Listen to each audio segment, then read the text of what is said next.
Hey peers, so teaching philosophy. This is something that I've been thinking a lot about lately. I feel like I'm in the process of this kind of reawakening and sort of reevaluating how I interact and engage and facilitate my classes, especially within the context of an online environment.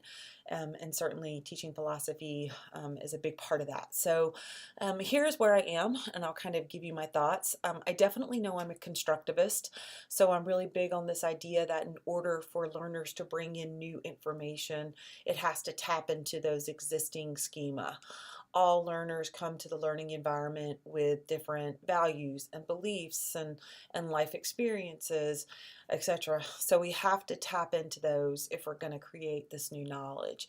So part of that, I've outlined or detailed 6 different characteristics or dimensions that are part of how I'm going to accomplish this goal. So first, I think that learning has to be constructive and it has to be diverse. So I really want to introduce my students to as many different theoretical constructs as possible. I want to expose them to a variety of different assignments, discussions, case studies, anything that sort of gets them thinking about the course content. The second thing for me is that learning has to focus on performance for understanding. So no, I'm not interested in just the basic retrieval of information. I really want to engage my students into deeper thought processing, critical reflection, those sorts of things.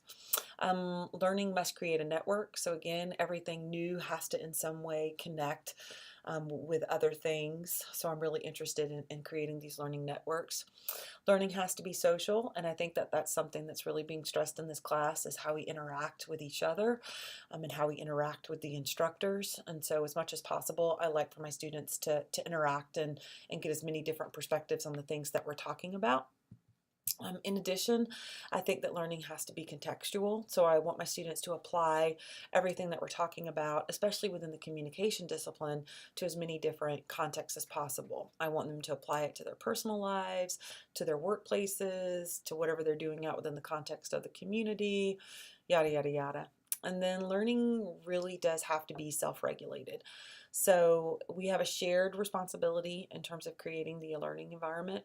So it's an active process, and that's sort of a big thing within the context of that. So that's kind of where I am. It's still under development, but that's kind of what I'm thinking.